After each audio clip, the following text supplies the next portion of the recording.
നമുക്ക് അലീനയുടെ മനുഷ്യങ്ങളുടെ വരാൻ പോകുന്ന ദിവസത്തെ നല്ലൊരു വിശേഷം കേട്ടാലോ. അതിനു മുമ്പായി ആദ്യമായി കാണുന്നവരുണ്ടെങ്കിൽ ചാനൽ ഇഷ്ടപ്പെട്ട ഒന്ന് സബ്സ്ക്രൈബ് ചെയ്യാൻ മറക്കരുത്.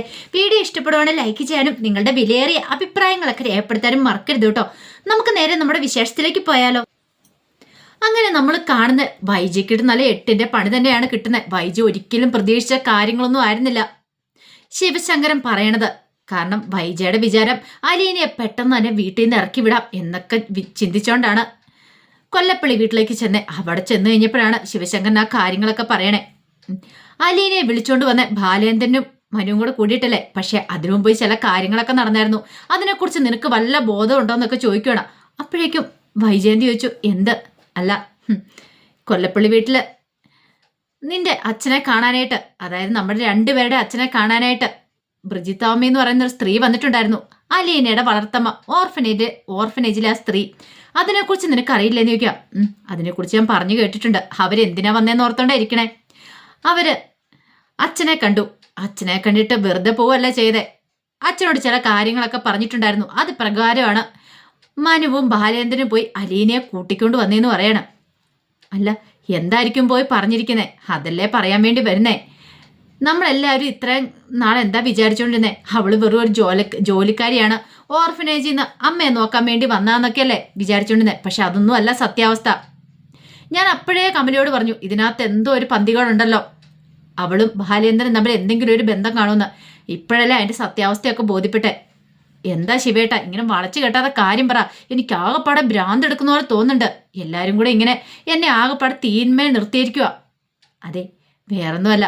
അലീന ആരാന്ന് നിനക്കറിയാവോ? ബാലേന്ദ്രൻ എന്തുകൊണ്ടാണ് അവളെ വീട്ടിൽ നിന്ന് ഇറക്കി വിടാത്തതെന്നറിയാവോ? അവള് പോയ പിന്നാലെ തന്നെ ബാലേന്ദ്രൻ പോയി അവളെ കൂട്ടിക്കൊണ്ട് വന്ന എന്തിനാണെന്നറിയാവോ? എനിക്കറിയില്ല. അവള് ബാലേന്ദ്രന്റെ ചോര ആയതുകൊണ്ട്. ഇത് കേട്ടതും ഇരുന്നെടുത്തുനിന്ന് വൈജ പെട്ടെന്നും കൂടെ എഴുന്നേറ്റു. എന്തൊക്കെയാ ശിവേട്ട പറയണേ? ബാലേന്ദ്രന്റെ മോളാന്നോ? അതെ, ബാലേന്ദ്രന്റെ മോളായതുകൊണ്ടാണ് അവളെ ഇവിടുന്ന് പറഞ്ഞു വിടാത്തെ. ഇത് ഞാൻ വിശ്വസിക്കില്ല. അങ്ങനെ ഒരു നീ വിശ്വസിക്കേണ്ട, സത്യം ഇത് തന്നെയാണ്. ബാലേന്ദ്രൻ ഇന്ന് ആ കഥ ഞങ്ങളുടെ മുഖത്ത് നോക്കി പറഞ്ഞ. അവന് കല്യാണത്തിന് മുമ്പ് ദുബായി വെച്ചൊരു സ്ത്രീയുമായിട്ട് ബന്ധമുണ്ടായിരുന്നു പോലും. പിന്നീട് ആ സ്ത്രീയെ കല്യാണം കഴിക്കാനായിട്ട് പറ്റിയില്ല. ആ സമയത്ത് നീയുമായിട്ടുള്ള വിവാഹം നടന്നു. അതിനുശേഷമാണ് അറിയുന്നത് ആ സ്ത്രീ പ്രഗ്നന്റ് ആയിരുന്നു, ഒരു മോളുണ്ടായിരുന്നൊക്കെ. അവർ മരിച്ചും പോയി. അതിനെ കുഞ്ഞിനെ ഒരു ഓർഫനേജിൽ ഏൽപ്പിച്ചെന്ന്. ഒരു നിമിഷം വൈജയ്ക്ക് തലയ്ക്ക് കൂടം കൊണ്ട് അടിയേറ്റ പോലെ പോയി. വൈജയന്തി കുറേ സമയം അങ്ങോട്ടും ഇങ്ങോട്ടും നടക്കുവാണ്. എന്ത് ചെയ്യണമെന്ന് പോലും അറിയത്തില്ല. കമല പറഞ്ഞു, ഇത്രയ്ക്ക് വൃത്തികെട്ടവനാ ബാലേന്ദ്രൻ എന്നുള്ള കാര്യം അറിയത്തുണ്ടായിരുന്നില്ല. വൈജയന്തി പറഞ്ഞു, എന്നിട്ടാണ് അയാൾ ഇത്രയും കാലം എൻ്റെ മുന്നിൽ നാടകം കളിച്ചുകൊണ്ടിരുന്നേ. ശിവശങ്കരൻ പറഞ്ഞു, ഇനിയിപ്പം അയാൾ അവളെ പറഞ്ഞു വിടുമെന്ന് തോന്നുന്നുണ്ടോ? ഒരിക്കലും ഇല്ല. വൈജയന്തി പറഞ്ഞു, ഇതങ്ങനെ ഞാൻ വെറുതെ വിടാൻ പോകുന്നില്ല ശിവേട്ട. എന്ത് ചെയ്യണമെന്ന് എനിക്കറിയാം. അഭിഹിത ബന്ധത്തിലുള്ള സന്തതിയെ കൊണ്ട് പാർപ്പിക്കാനുള്ള വീടൊന്നും അല്ലത്. അതിനൊക്കെ വേണേ ബാലേന്ദ്രൻ വേറെ വീട് നോക്കണം. കമല പറഞ്ഞു, നീ എന്ത് ചെയ്യാനാ? നീ അങ്ങോട്ട് പോയിട്ട് അതുകൊണ്ട് വല്ല പ്രയോജനമുണ്ടോ? എനിക്കും ചിലതൊക്കെ ചെയ്യാൻ പറ്റും. ഞാനും ചിലതൊക്കെ ചെയ്യും. ദേ വൈജയ്, വെറുതെ പ്രശ്നം ഉണ്ടാകുന്നല്ലാതെ അതുകൊണ്ട് വല്ല കാര്യമുണ്ടെന്നൊന്നും എനിക്ക് തോന്നില്ല. അത് കേട്ടപ്പോൾ വൈജയന്തി പറഞ്ഞു, ഇതങ്ങനെ വെറുതെ വിട്ടിട്ടുണ്ടെങ്കിൽ പിന്നെ ഞാൻ എന്തായി കമലയെടുത്തി? ഇത്രയും നാൾ ബാലേന്ദ്രൻ എന്നെ പറ്റിച്ചുകൊണ്ടിരിക്കുമായിരുന്നല്ലോ. ആ സമയം ശിവശങ്കരൻ പറഞ്ഞു, അയാളെ ചോദ്യം ചെയ്യാൻ പോയിട്ടുണ്ടെങ്കിൽ ചിലപ്പോൾ നീ എന്തേലുമൊക്കെ കേൾക്കേണ്ടതായിട്ട് വരുമെന്ന് പറയാം. അത് കേട്ടപ്പോൾ വൈജയന്തി ഒരു നിമിഷം നിശബ്ദയായി. വൈജയന്തിക്ക് എന്ത് ചെയ്യണമെന്ന് അറിയത്തില്ല. ഭയങ്കര ടെൻഷനായിപ്പോയി. ഈ സമയം ശിവശങ്കരൻ സമാധാനിപ്പിക്കണം, നീ ടെൻഷൻ അടിക്കാതിരിക്കുക, സമാധാനത്തോടെ വേണം കാര്യങ്ങളൊക്കെ കൈകാര്യം ചെയ്യാനായിട്ട്. എടുത്തടിച്ചൊരു തീരുമാനം എടുത്തിട്ട് കാര്യമില്ല എന്നൊക്കെ പറഞ്ഞു. അതേസമയം മനുശങ്കറും അലീനയും കൂടെ സംസാരിക്കുകയാണ്. ഇത്തിരി കഴിഞ്ഞപ്പോഴത്തേനും കൃഷ്ണമോൾ അങ്ങോട്ട് വന്നു. ആഹാ, ഇത് കൊള്ളാലോ, രണ്ടുപേരും കൂടെ കരച്ചിലായിരുന്നു എന്ന് ചോദിക്കണം. പെട്ടെന്ന് മനുശങ്കർ കണ്ണൊക്കെ തുടച്ചു. അലീനയെ നോക്കിയിട്ട്, ഇതെന്താ അലീന ചേച്ചി, പാല് തിളച്ചു പോയല്ലോ, കണ്ടില്ലേന്ന് ചോദിക്കണം. അപ്പൊ ചായ വെച്ചതാ, അലീന മറന്നുപോയി. അപ്പോഴാണ് അലീനയ്ക്ക് ബോധം ഉണ്ടാകുന്നേ. ആ സമയം കൃഷ്ണമോൾ പറഞ്ഞു, അതെ ഞാനിതൊക്കെ തൂത്ത് വൃത്തിയാക്കാന്ന് പറയാം. വേണ്ട, ഞാനിത് തുടച്ചോളാന്ന് പറഞ്ഞു. അലീന പെട്ടെന്ന് കണ്ണൊക്കെ തുടച്ചിട്ട് ആ ചായയുടെ വീണമെല്ലാം പോയി തുടയ്ക്കുകയാണ്. ഈ സമയത്തൊക്കെ അലീനയുടെ നെഞ്ചു പൊട്ടിപ്പോകുന്നുണ്ടായിരുന്നു. താൻ മനുവേട്ടനോട് സത്യങ്ങളൊന്നും പറഞ്ഞില്ല. പക്ഷെ എന്തുകൊണ്ടാ പറയാതിരുന്നത്? അതിന് വ്യക്തമായ കാരണങ്ങളുണ്ടായിരുന്നു. അതുകൊണ്ട് മാത്രമാണ് പറയാതിരുന്നത്. പിന്നീട് അലീന മനുഷ്യങ്ങളുടെ ചായയൊക്കെ എടുത്ത് കൊടുക്കുന്നുണ്ട്. കുറേ സമയം കഴിഞ്ഞപ്പം അലീന മനുഷ്യങ്ങളെ ആശ്വസിപ്പിക്കുന്നുണ്ട്. ഇതേ ഇനിയെങ്കിലും നീ ആയിട്ട് ജീവിക്കണം. കാരണം ഇവിടെ നീ ഇങ്ങനെ ഇത്രയും കാലം ജീവിച്ച പോലെ വേലക്കാരിയെ പോലെ ഒന്നും കഴിയേണ്ട കാര്യമില്ല.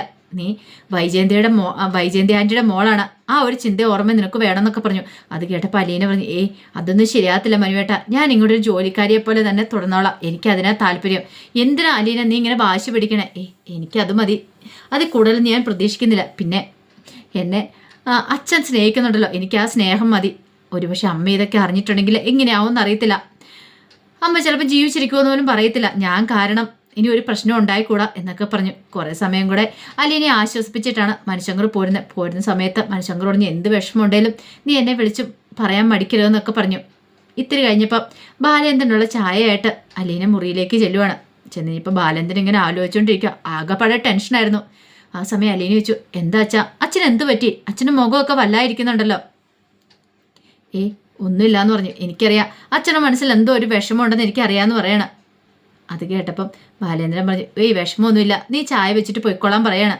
കാരണം ബാലേന്ദ്രൻ്റെ മനസ്സിൽ വല്ലാത്തൊരു ബുദ്ധിമുട്ടുണ്ടായിരുന്നു. അലീന പിന്നെ കൂടുതലൊന്നും ചോദിക്കാനും പറയാനൊന്നും പോയില്ല, നേരെ താഴേക്ക് പോരുകയും ചെയ്തു. ഇതേ സമയം ബാലേന്ദ്രനെ കുറിച്ചുള്ള കാര്യങ്ങളൊക്കെ അറിഞ്ഞു കഴിഞ്ഞപ്പോൾ വൈജയന്തിക്ക് ഒട്ടും സഹിക്കാൻ പറ്റുന്നില്ല.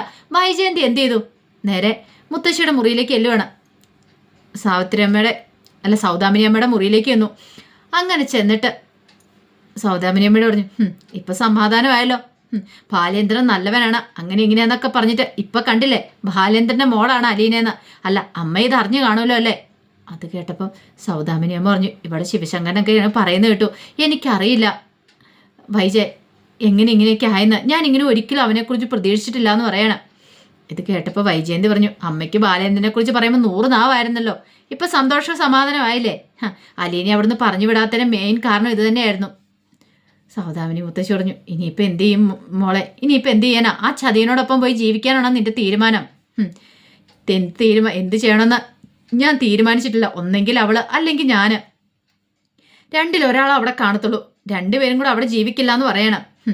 ബാലേന്ദ്രന്റെ അവിഹിത സന്തതിയെ കൊണ്ട് പാർപ്പിച്ചിട്ടുണ്ടെങ്കിൽ അതിന് ഞാൻ സമ്മതിക്കുമെന്ന് അമ്മ വിചാരിക്കുന്നുണ്ടോ? ഒരിക്കലുമില്ല. എന്നിട്ടോ ഇത്രയും നാളും ബാലേന്ദ്രൻ എൻ്റെ മുന്നിൽ ഒളിച്ചുകളി നടത്തുമായിരുന്നു. എല്ലാവരുടെയും കള്ളത്തരങ്ങളെ ഞാൻ പൊളിച്ചെടുക്കുന്നുണ്ട്. അങ്ങനെ വെറുതെ വിടാനും ഞാൻ ഉദ്ദേശിക്കുന്നില്ല എന്ന് പറഞ്ഞു. സൗദാമിനി മുത്തശ്ശി പറഞ്ഞു, നീ ഒരു പ്രശ്നത്തിനൊന്നും പോവരുത്. ബാലേന്ദ്രൻ്റെ സ്വഭാവം അറിയാലോ, അവൻ ചിലപ്പം മകൾക്ക് വേണ്ടി എന്ത് ചെയ്യാൻ മടിക്കില്ല. അതുകൊണ്ട് സൂക്ഷിച്ചും കണ്ടുമൊക്കെ വേണം വൈജയ്. എനിക്കിനി ഒന്നും പോവാനില്ലമ്മേ, എനിക്കും ഉണ്ട് 3 മക്കള്, എന്ത് ചെയ്യണമെന്ന് എനിക്കറിയാം.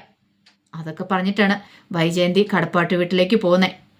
അങ്ങനെ ചെന്ന് കഴിഞ്ഞപ്പോഴത്തേനും അലീന അങ്ങോട്ട് ഹാളിലേക്ക് വന്നു. അലീന വന്നിട്ട് അല്ല മാഡത്തിന് ചായ എടുക്കട്ടെ? നിന്റെ ചായ നീ എന്താടി വിചാരിച്ചോണ്ടിരിക്കുന്നത്? എന്നെ എല്ലാ കാലം പൊട്ടിയാക്കിയിട്ട് നിനക്കിവിടെ സുഖിച്ച് വാഴാന്നാ? ഒരു കാര്യം ഞാൻ പറഞ്ഞേക്കാം, അത് ഈ ജന്മത്തിൽ നടക്കില്ല എന്ന് പറയണ. അല്ല മാഡം എന്താ ഇങ്ങനെയൊക്കെ പറയണേ? എന്താന്നോ നിനക്കൊന്നും അറിയത്തില്ലല്ലേ? അല്ല നിനക്ക് ഓർമ്മയുണ്ടോ നീ ഇവിടെ വന്നപ്പോൾ നീ എന്താ പറഞ്ഞേ? നിനക്ക് അച്ഛനില്ല അമ്മയില്ല, അച്ഛനാരെന്നോ അമ്മയാരെന്നോ അറിയത്തില്ലെന്നൊക്കെ പറഞ്ഞോണ്ടല്ലേ നീ ഇവിടെ വന്നേ? അത് പിന്നെ എന്നിട്ടിപ്പോൾ എവിടുന്നാടി നിനക്ക് അച്ഛനും അമ്മയൊക്കെ ഉണ്ടായത്? സത്യം പറയടിന്ന് പറയണം. അത് പിന്നെ മാഡം ഞാൻ കൂടുതലൊന്നും പറയണ്ട, നീ ബാലേന്ദ്രൻ്റെ ചോരയല്ലേ, ഏതോ ഒരു സ്ത്രീക്ക് ഉണ്ടായതല്ലേ, എങ്ങനെയൊക്കെ പറഞ്ഞിട്ട് കുറേ ചീത്ത പറയണം. ആ സമയം അലീന പറഞ്ഞു, അത് പിന്നെ മാടെന്ന് പോലും നീ വിളിച്ചേക്കരുത്. അങ്ങനെയുള്ള വിളി പോലും എനിക്ക് കേൾക്കണ്ട. നീ വെറുതെ വന്നതല്ലെന്ന് എനിക്ക് മനസ്സിലായി. അതുകൊണ്ടാണല്ലോ ഇത്രയും കാലം കടിച്ചു തൂങ്ങി കിടന്നേ. അച്ഛനും മോളും കൂടെ ഇവിടെ അങ്ങനെ സന്തോഷമായിട്ട് വാഴുമെന്ന് വിചാരിക്കുന്നുണ്ടോ? ഒരിക്കലും ഇല്ല. ഞാൻ ബാലേന്ദ്രൻ്റെ ഭാര്യയാണെങ്കിൽ ഒന്നെങ്കിൽ ഞാൻ അല്ലെങ്കിൽ നീ, നമ്മളിൽ ആരെങ്കിലും ഒരാൾ ഇവിടെ കാണത്തുള്ളൂ. നമ്മൾ രണ്ടുപേരും കൂടെ ഒത്തോണ്ട് ഈ വീട്ടിൽ പോകത്തില്ല. എനിക്കിപ്പോൾ എല്ലാം മനസ്സിലായടി. സത്യം പറ, നിന്റെ അമ്മ മരിച്ചു പോയോ അതോ ഇപ്പം ജീവിച്ചിരിപ്പുണ്ടോ എന്ന് ചോദിക്കുക. ഇത് അലീനയുടെ മുഖത്ത് നോക്കിയാ വൈജയന്തി ചോദിക്കുന്നത്. അലീനയ്ക്ക് എന്ത് മറുപടി പറയാൻ നടത്തില്ല. നിന്നോടല്ല ചോദിച്ചതെന്ന് ചോദിക്കണം. അത് പിന്നെ നാവിറങ്ങിപ്പോയി. ഇനിയിപ്പോൾ അവൾ മരിച്ചെന്ന് കള്ളത്തരം പറഞ്ഞ് നിന്നെ പറഞ്ഞു വിട്ടിരിക്കുകയാണോ? ഇനി എന്നെ ഇവിടെ നിന്ന് അടിച്ചിറക്കിയിട്ട് അവളെ ഇവിടെ കൊണ്ടൊന്ന് പാർപ്പിക്കാനായിരിക്കും അല്ലേ അച്ഛൻ്റെ മോളുടെ ഉദ്ദേശം? അത് ജന്മത്തിൽ നടക്കില്ല. വൈജയന്തി ആരാന്ന് ശരിക്കും അറിയാൻ പോകുന്നുള്ളൂ. കൈതയ്ക്കൽ മാളിക വീട്ടിൽ വൈജയന്തിക്ക് ചോദിക്കാനും പറയാനൊക്കെ ആൾക്കാരുണ്ട്. ഇത് ഞങ്ങൾ എങ്ങനെ നേരിടണമെന്ന് തീരുമാനിച്ചിട്ടുണ്ട്. ആരുടെ മുന്നിൽ ഞാൻ ഇന്ന് വരെ താണ് കൊടുത്തിട്ടില്ല. പിന്നെയാണോ നിന്റെ അച്ഛൻ്റെ മുന്നിൽ കാണിച്ചു തരാം. മര്യാദയ്ക്ക് നീ ഇവിടുന്ന് പോകുന്ന നിനക്ക് നല്ലതാ, അല്ലെങ്കിൽ നിന്നെ ഞാൻ വെറുതെ വിടുമെന്ന് നീ കരുതുന്നുണ്ടോ? അങ്ങനെയൊക്കെ പറഞ്ഞ് വായി വന്ന് ചീത്തയൊക്കെ വിളിച്ചു പറഞ്ഞിട്ട് വൈജയന്തി അങ്ങോട്ട് പോയി. ഈ സമയത്ത് ഭയങ്കര സങ്കടമായിപ്പോയി അലീനയ്ക്ക്. സ്വന്തം അമ്മ ഇങ്ങനെയൊക്കെ വിളിച്ചു പറയണേ, എന്ത് ചെയ്യാൻ പറ്റും? തർക്കിക്കാനോ പ്രശ്നം ഉണ്ടാക്കാൻ പോയിട്ടുണ്ടെങ്കിൽ അത് അതിനേക്കാളും വലിയ പ്രശ്നവും. ഒന്നും മിണ്ടാതിരിക്കാന്ന് വെച്ചിട്ടുണ്ടെങ്കിലോ വീണ്ടും വീണ്ടും കടിക്കാത്ത പട്ടിയുടെ വായി കോലിട്ട് കിള്ളി കടി മേടിക്കുന്ന പറഞ്ഞ പോലെ വൈജയുടെ സ്വഭാവം വീണ്ടും വീണ്ടും വന്നുകൊണ്ടിരിക്കും. എന്ത് ചെയ്യണമെന്ന് അലീനയ്ക്ക് പോലും അറിയത്തില്ല. അലീന ആകെപ്പാടെ വിഷമത്തിലായിപ്പോയി. അപ്പോഴാണ് കോളിംഗ് ബെൽ അടിക്കുന്നത്. ശബ്ദം കേട്ടത്. നോക്കിയപ്പം ബാലേന്ദ്രൻ വിളിക്കുന്ന. അലീന ബാലേന്ദ്രൻ്റെ മുറിയിലേക്ക് ചെന്നപ്പം ബാലേന്ദ്രൻ എന്താ താഴെ ഒരു ഒച്ചപ്പാട് കേട്ടെ. അത് പിന്നെ മാഡം വന്നാന്ന് പറയണേ. എന്നിട്ട് അത് പിന്നെ അല്ല, നീ കാര്യം എന്താ വെച്ചാൽ പറ. അത് ആകെപ്പാടെ ദേഷ്യത്തിലാ. അച്ഛൻ പറഞ്ഞ കള്ളക്കഥയൊക്കെ വിശ്വസിച്ചിട്ട് കൊല്ലപ്പള്ളി വീട്ടിലുള്ളവരൊക്കെ ആ കഥകൾ പറഞ്ഞു കൊടുത്തിരിക്കുക മാഡത്തിനോട്. അപ്പം അത് വന്ന് ചോദിച്ച് പ്രശ്നം ഉണ്ടാക്കിക്കൊണ്ടിരിക്കുക. അതാണോ കാര്യം? ഇത്രയും കാലം അവൾ എന്നോട് ചെയ്ത ചതിയും വഞ്ചനയും അതൊക്കെ ഞാൻ പുറത്തിട്ട് ഞാൻ കള്ളക്കഥ പറഞ്ഞു. എന്തിനു വേണ്ടിയാന്ന് നിനക്കറിയാലോ മോളെ. 22.5 വർഷം അവൾ എന്നെ ചതിച്ച ഈ ചതി എനിക്ക് പൊറുക്കാൻ പറ്റില്ല. പക്ഷേ നീ ഉള്ളതുകൊണ്ട് മാത്രമാണ് ഞാൻ പിടിച്ചേന്നേ. അച്ഛാ, നീ തെറ്റ് ചെയ്തിട്ടില്ല. അല്ലെങ്കിൽ നീ എന്ത് തെറ്റാ ചെയ്തേ? നീ ഒരു തെറ്റും ചെയ്തിട്ടില്ല, എനിക്ക് മനസ്സിലായി. പക്ഷെ അവളുണ്ടല്ലോ, അവളോട് എനിക്ക് ഒരിക്കലും പൊറുക്കാൻ പറ്റില്ല. അതുപോലത്തെ തെറ്റാ ചെയ്തേ. നീ ഉള്ളതുകൊണ്ട് മാത്രമാണ് ഞാനിപ്പം ജീവിച്ചിരിക്കുന്നത്. നീയാണ് എൻ്റെ ഏറ്റവും വലിയ പിടിവള്ളി, അറിയാലോ. നിന്നെ ഒരിടത്തേക്ക് ഞാൻ പറഞ്ഞു വിടത്തില്ല. നിന്നെ പറഞ്ഞു വിടുമെന്ന് ചിലപ്പോൾ ഭീഷണിപ്പെടുത്തി കാണുമല്ലേ? അങ്ങനെയാണെങ്കിൽ പോകാൻ പോകുന്ന അവളായിരിക്കും വൈജ. അവൾ പോവാണെ പോയിക്കോട്ടെ. പക്ഷേ അച്ഛാ, അങ്ങനെ പറയരുത് അച്ഛാ. ഓ, അവൾ പോകുമ്പോൾ വിഷമമുണ്ടല്ലേ? നിന്റെ അമ്മയായതുകൊണ്ടാണോ? അതല്ല അച്ഛാ, നിങ്ങൾ രണ്ടുപേരും ഒന്ന് സന്തോഷത്തോടെ ജീവിക്കുന്നതാണാണ് എനിക്ക് ആഗ്രഹം. അതൊന്നും ഇനി പറഞ്ഞിട്ട് കാര്യമില്ല മോളെ. അങ്ങനെ ഒരു ജീവിതം ഭാര്യേന്ദ്രൻ്റെ ജീവിതത്തിൽ ഇനി ഉണ്ടാകാൻ പോകുന്നില്ല. നിനക്കറിയാലോ, ഞാൻ ചില തീരുമാനങ്ങളൊക്കെ എടുത്തു കഴിഞ്ഞു. എൻ്റെ ജീവൻ പോയാലും ഞാൻ നിന്നെ ആർക്കും വിട്ടുകൊടുക്കില്ല. നീ ഇവിടുന്ന് ഇറങ്ങാനും ഞാൻ സമ്മതിക്കില്ല എന്നൊക്കെ അലീനയോട് പറഞ്ഞ് അലീനയെ ചേർത്ത് പിടിക്കുകയാണ്. ഇതേസമയം വൈജയന്തി ആകപ്പാടെ ഭ്രാന്തി പിടിച്ച അവസ്ഥയിലാണ്. അലീനെ അവിടുന്ന് ഇറക്കി വിടാനായിട്ട് ഇനി എന്താ ചെയ്യേണ്ടതെന്നൊക്കെ ആലോചിക്കുകയാണ്. അപ്പോൾ അതിൻ്റെ വിശേഷങ്ങളൊക്കെയാണ് കാണാൻ പോകുന്നത്. എന്താണെങ്കിലും അലീന അവിടുന്ന് പോകാൻ പോകുന്നില്ല. വൈജയന്തിക്ക് നല്ല പണി തന്നെ കിട്ടും. ഇനിയിപ്പം നമ്മൾ കാണാൻ പോകുന്ന നെക്സ്റ്റ് വീക്ക് പ്രൊമോ കേട്ടോ. അതുമായിട്ട് നാളെ വരെ കേട്ടോ. മറക്കാതെ എല്ലാവരും കയറി കാണണേ. അതോടൊപ്പം തന്നെ എല്ലാ ദിവസവും ഉച്ചയ്ക്ക് ഞാൻ നിധിയുടെ സുധീഷിൻ്റെ പിറ്റേ ദിവസത്തെ വിശേഷങ്ങളൊക്കെ ചാനലിനകത്ത് അപ്ലോഡ് ചെയ്യുന്നുണ്ട് കേട്ടോ. കാണാൻ താല്പര്യമുള്ളവർ അതും കൂടെ കയറി കാണാൻ ശ്രമിക്കണം കേട്ടോ. ഒരിക്കൽ കൂടി എല്ലാവർക്കും ശുഭരാത്രി നേർന്നുകൊണ്ട് നിർത്തുന്നു. നന്ദി.